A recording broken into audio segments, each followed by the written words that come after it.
Kita bakal mulik 5 kebiasaan yang benar-benar ngubah hidup gue cuma dalam waktu 1 minggu. Yes, lu nggak salah denger. Cuma seminggu. Gue tahu, kedengarannya kayak clickbait.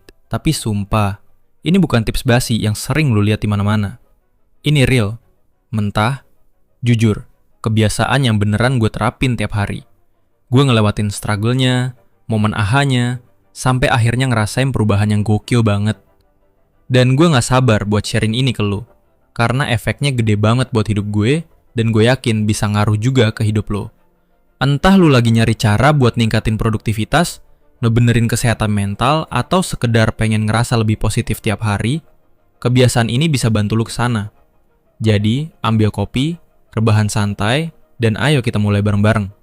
Trust me, lu harus stay sampai akhir. Karena kebiasaan-kebiasaan ini bukan cuma teori. Ini langkah konkret yang bisa langsung lu cobain hari ini juga. Plus, gue bakal share cerita dan pengalaman pribadi yang jujur banget selama ngejalanin ini. Jadi tanpa basa-basi, langsung aja kita gas. Kebiasaan pertama, bangun pagi. Kebiasaan pertama yang ngubah hidup gue banget, bangun lebih pagi. Oke, jujur ya, gue bukan anak pagi. Kasur tuh sahabat sejati, dan tong bau snooze udah kayak pacar kedua. Tiap pagi selalu chaos, buru-buru, dan gue ngerasa kayak salah start tiap hari. Tapi akhirnya gue mutusin buat cobain bangun jam 5 pagi. Awal-awalnya, brutal abis. Hari pertama, kedua, gue literally ngerangtak dari kasur, mata masih lengket, dan mikir, ngapain sih gue begini? Tapi, masuk hari ketiga, ada yang berubah. Gue mulai ngerasain tenangnya pagi hari, pas dunia belum rame. Rasanya damai, chill banget. Seolah-olah gue punya waktu buat diri sendiri sebelum dunia mulai ribut. Dengan waktu ekstra di pagi hari, gue mulai olahraga ringan, stretching atau jogging kecil di sekitar komplek. Gak berat, tapi bikin badan langsung nyala. Gue juga sempetin meditasi dikit sambil nentuin niat buat hari itu. Momen mindfulness ini ngaruh gede ke mood dan fokus gue seharian. Yang bikin kaget, gue udah gak ngerasa dikejar-kejar lagi. Gue bisa sarapan santai, ngopi pelan-pelan, dan nyusun rencana harian tanpa stres. Pagi yang slow itu bikin satu hari gue lebih tenang dan gak gerasa kerusuk. Satu momen paling ngena, waktu gue lihat matahari terbit dari balkon. Langit berubah warna, suasana masih sepi, dan gue cuma duduk, ngerasa damai. Saat itu gue sadar, ini dia powernya bangun pagi. Mungkin bangun jam 5 pagi gak cocok buat semua orang. Tapi coba deh, seminggu aja. Mulai dari 15 menit lebih awal dari biasanya. Terus naik pelan-pelan. Karena ini bukan cuma soal nambah jam, tapi soal gimana lo mulai hari dengan niat dan vibe yang bener. Kebiasaan kedua, olahraga tiap hari. Masih nyambung sama pagi-pagi produktif, kebiasaan kedua yang bener-bener ngubah hidup gue. Olahraga tiap hari. Gue jujur aja, dulu mager banget. Selalu ada alasan. Capek, gak sempet, besok aja. Lo pasti relate kan? Sampai akhirnya gue bilang ke diri sendiri, udah cukup deh, gue komit buat gerak tiap hari, seminggu aja dulu. Mulai dari yang ringan, 20 menit per hari, kadang yoga, kadang jogging, kadang angkat beban kecil. Gue sengaja ganti-ganti biar gak bosen. Hari-hari pertama, ya ampun pegel banget. Tapi gue terus inget, kenapa gue ngelakuin ini. Bukan cuma buat badan, tapi buat kesehatan mental juga. Masuk hari keempat, boom, gue bangun dan ngerasa beda. Energi naik, mood gue lebih stabil, gak gampang kesel, dan lebih happy. Ternyata 20 menit gerak itu bukan soal kalori doang, tapi waktu buat diri sendiri. Gue inget banget waktu jogging pagi sendirian. Udara seger, langit biru, dan rasanya kayak bebas banget. Cuma gue, jalanan, dan pikiran gue. Momen itu bikin gue ngerasa connect lagi sama diri sendiri dan alam sekitar. Fisik gue juga mulai berubah, postur lebih tegap, otot lebih kuat, dan stamina naik. Tapi yang paling penting, mindset gue berubah. Olahraga jadi momen self-care, bukan beban. Gue juga nyobain yoga buat pertama kalinya. Awalnya ragu. Gue kan kaku, mana bisa. Tapi pas coba, malah jatuh cinta. Yoga ngajarin gue buat hadir di momen sekarang, napas dalam, dan dengerin tubuh sendiri. Transformasi yang gue rasain tuh lebih dari sekedar fisik. Dari sini gue sadar, rawat tubuh sama dengan rawat pikiran dan hati. Lu gak harus jadi atlet kok. Mulai dari yang fun buat lu. Bisa dance, naik tangga, atau jalan cepet sore-sore. Yang penting mulai kecil dan konsisten. Karena kebiasaan ini bukan cuma ngubah badan, tapi juga cara lu lihat hidup. Kebiasaan ketiga, nulis jurnal. Kebiasaan nomor 3 yang ngubah hidup gue, nulis jurnal. Awalnya gue mikir journaling tuh cuma buat orang-orang yang punya waktu luang banget, atau yang emang udah dari sononya suka merenung. Gue skeptis, serius deh, siapa sih yang punya waktu duduk tenang sambil nulis-nulis soal hari dia? Padahal hidup udah ribet banget. Tapi setelah seminggu konsisten journaling, pandangan gue berubah total.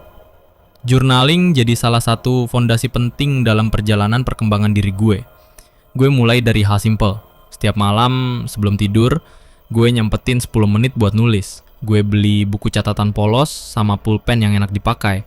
Nggak pakai app mewah, nggak mikirin estetik, nggak harus rapi, cuma gue dan isi kepala gue. Malam pertama, gue bengong lihat halaman kosong, bingung mau nulis apa. Akhirnya, gue mulai dari hal basic. Hari ini ngapain aja? Apa yang bikin gue seneng dan apa yang bikin gue stres? Lama-lama, tulisan gue makin dalam. Gue mulai nulis soal mimpi, ketakutan, tujuan hidup, sampai hal-hal yang bikin gue nggak pede. Rasanya kayak ngobrol sama diri sendiri. Dan di situ, magicnya mulai kejadian. Gue mulai sadar ada pola dalam pikiran dan kebiasaan gue. Beberapa hal yang gue khawatirin ternyata di luar kendali gue, sementara yang lain sebenarnya bisa gue atur dan ubah. Suatu malam gue nulis soal hari yang super stres di kantor. Dengan nulis semuanya, gue bisa ngeluarin unek-unek tanpa nahan.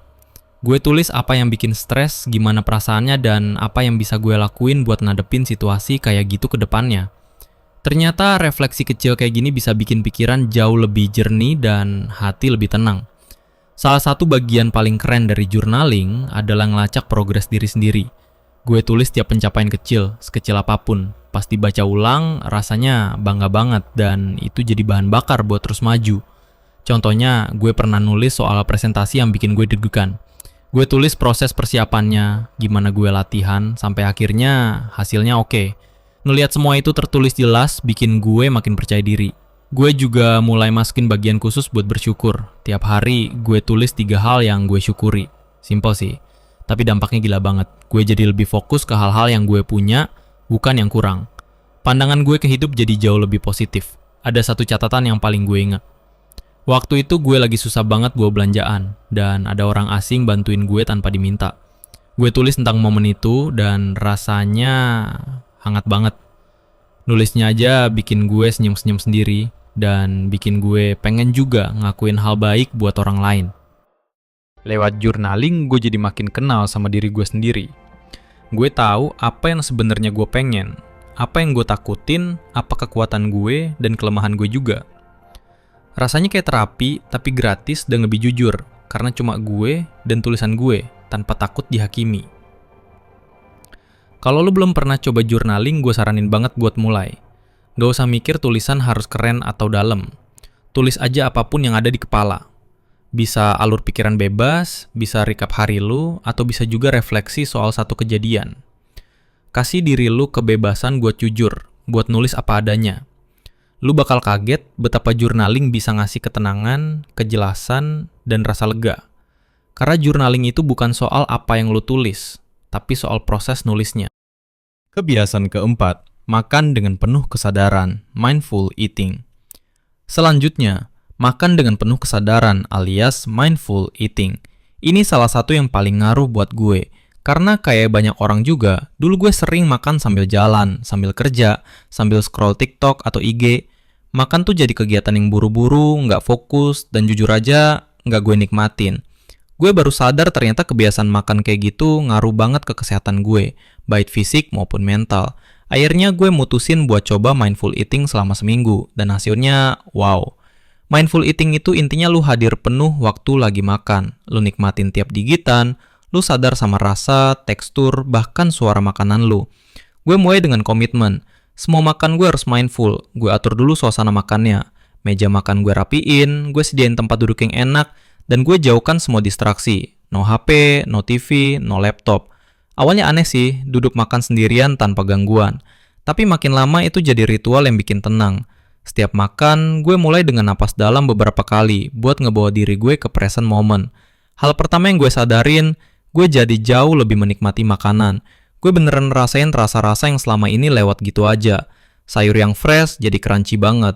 Buah yang manis rasanya kayak lebih nendang. Rasanya kayak lidah gue upgrade ke versi HD. Perubahan besar lainnya, gue lebih cepat ngerasa kenyang dan puas karena makannya pelan dan fokus. Tubuh gue sempat kasih sinyal, cukup nih. Beda banget sama kebiasaan gue dulu yang makan cepet dan ujung-ujungnya kekenyangan. Sekarang gue lebih peka sama sinyal lapar dan kenyang dari tubuh gue sendiri. Salah satu pengalaman yang paling gue ingat, gue makan oatmeal. Biasanya sih itu makanan yang gue abisin dalam 2 menit tanpa mikir. Tapi waktu itu gue nikmatin pelan-pelan. Teksturnya creamy, manis madu di atasnya, enak banget. Itu jadi momen penuh syukur dan ketenangan yang ngebawa vibe positif seharian. Gue juga mulai sadar efek makanan ke tubuh. Makanan berat dan olahan bikin gue ngerasa ngantuk dan bloated. Sebaliknya, makanan sedar dan alami bikin gue lebih semangat dan ringan. Kesadaran ini bikin gue otomatis milih makanan yang lebih sehat, tanpa ngerasa dipaksa atau terbatasi. Satu aspek lagi yang penting dari mindful eating. Sadar sama hubungan emosional kita sama makanan. Gue mulai ngenalin kapan gue makan karena bosen, stres, atau butuh pelarian emosional. Bukan karena lapar beneran. Awareness ini powerful banget. Daripada asal ngemil, gue jadi bisa nanya ke diri sendiri. Apa gue lapar, atau sebenarnya gue butuh istirahat, relaksasi, atau sekedar ngobrol sama temen. Gue inget banget suatu malam, gue pengen banget makan yang manis setelah makan malam. Tapi sebelum ambil dessert, gue pause dan nanya ke diri sendiri. Gue lapar beneran atau ini cuma hadiah setelah hari panjang? Ternyata gue gak lapar, gue cuma pengen comfort. Akhirnya gue bikin teh herbal hangat dan surprisingly, itu cukup. Kemenangan kecil tapi nunjukin betapa kuatnya kebiasaan mindful eating ini. Nerapin mindful eating ke hidup gue bener-bener jadi pengalaman yang mengubah segalanya. Gue jadi punya hubungan yang lebih sehat sama makanan, pencernaan membaik, dan secara keseluruhan gue ngerasa lebih connected sama tubuh gue. Dan ya, sampai sekarang pun kebiasaan ini masih gue jalanin. Kalau lu pengen coba, gampang kok. Mulai dari 1 kali makan sehari aja. Duduk tanpa distraksi, tarik napas dalam, dan nikmatin tiap suapan. Perhatiin rasanya, teksturnya, dan gimana makanan itu bikin lo ngerasa. Lu bakal kaget betapa powerfulnya pengalaman makan yang penuh kesadaran ini. Itu salah satu cara paling simple tapi bermakna buat reconnect sama tubuh dan bersyukur atas apa yang lo makan. Kebiasaan kelima, batasin waktu di layar. Screen time. Kebiasaan kelima ngebatasin waktu di depan layar. Nah, yang satu ini jujur berat banget buat gue dan mungkin juga buat lo. Sekarang kita hidup di era digital dan gampang banget kebawa arus scroll medsos tanpa henti. Binge nonton series atau buka email terus-terusan. Tapi gue mulai sadar, kebanyakan screen time tuh ngerusak banyak hal. Kesehatan mental gue, produktivitas, bahkan kualitas tidur. Akhirnya gue mutusin buat pasang batasan, dan lihat apa yang bakal kejadian. Langkah pertama, gue kasih limit 1 jam sehari buat screen time yang gak ada hubungannya sama kerjaan. Artinya, gak scroll IG random, gak nonton YouTube berjam-jam, dan gak nonton Netflix sampai dini hari. Awalnya, berat banget. Gue udah kebiasa ngisi waktu kosong dengan layar. Tapi gue tahu, gue butuh berubah. Hal pertama yang gue sadarin, ternyata waktu gue banyak banget. Selama ini waktu gue tuh kemakan sama layar. Begitu gue mulai ngebatasin, gue malah nemuin kembali hobi lama yang sempat gue tinggalin. Gue baca buku yang udah berdebu di rak, mulai gambar-gambar iseng lagi, dan nyobain resep masakan yang udah lama pengen gue coba. Satu malam daripada nonton TV habis makan malam, gue mutusin buat jalan sore ke taman. Udara segar, suara alam, dan sekedar gerakin badan, rasanya nyegerin banget. Jauh beda dari rasa lesu yang biasanya gue dapet abis nonton di tempat tidur. Dan akhirnya, jalan sore itu jadi kebiasaan baru yang gue nikmatin banget tiap hari. Perubahan besar lainnya, kualitas tidur gue makin bagus. Dulu gue selalu bawa HP ke kasur, scroll-scroll sampai ngantuk. Tapi yang ada malah bikin otak gue aktif terus, susah tidur, dan bangunnya lemes. Pas gue mulai stop screen time sebelum tidur, gue lebih gampang rileks dan cepet tidur. Gue bikin rutinitas sebelum tidur yang bebas layar, kayak baca buku fisik, meditasi, atau sekedar mikir soal hari itu. Tidur gue jadi lebih nyenyak, dan pas bangun, energi gue full banget. Mental health gue juga ikut naik level. Tanpa gangguan update berita non-stop, perbandingan di sosmed, dan distraksi digital, gue jadi lebih tenang Gue jadi lebih fokus pas ngobrol, lebih perhatian sama sekitar, dan lebih hadir dalam aktivitas harian. Kayak kabut yang hilang, dan hidup jadi lebih jelas. Satu momen yang paling berkesan adalah waktu gue habisin satu sore di kafe kecil. Cuma bawa buku catatan dan pulpen. Gue nulis pikiran gue, nyusun goals, bahkan sempat doodle-doodle. Damai banget, produktif juga. Dan yang paling penting, bebas dari gangguan notifikasi. Tentu aja, ada kalanya gue tergoda. Kadang masih refleks buka HP tanpa mikir. Tapi tiap kali gue sadar, gue ingetin diri sendiri soal manfaat yang udah gue rasain. Dan gue arahkan fokus ke hal lain yang lebih meaningful. Ngebatasin screen time bukan berarti buang teknologi sepenuhnya. Tapi gimana caranya kita punya kendali dan lebih sadar dalam ngelakuin itu. Kalau lu ngerasa hidup lu mulai sumpek atau disconnected, coba deh, mulai pelan-pelan. Turunin screen time sejam aja dulu per hari. Dan pakai waktu itu buat reconnect sama diri sendiri, orang sekitar, atau dunia nyata. Lu bakal kaget betapa hidup bisa jadi jauh lebih kaya dan bermakna waktu lu lepas bentar dari layar dan lebih hadir di dunia nyata. Oke guys, itu dia 5 kebiasaan yang benar-benar ngubah hidup gue cuma dalam 1 minggu. Perjalanan ini luar biasa banget. Bukan cuma karena gue ngerasain perubahan sendiri, tapi juga karena gue bisa sharing ini ke lu semua.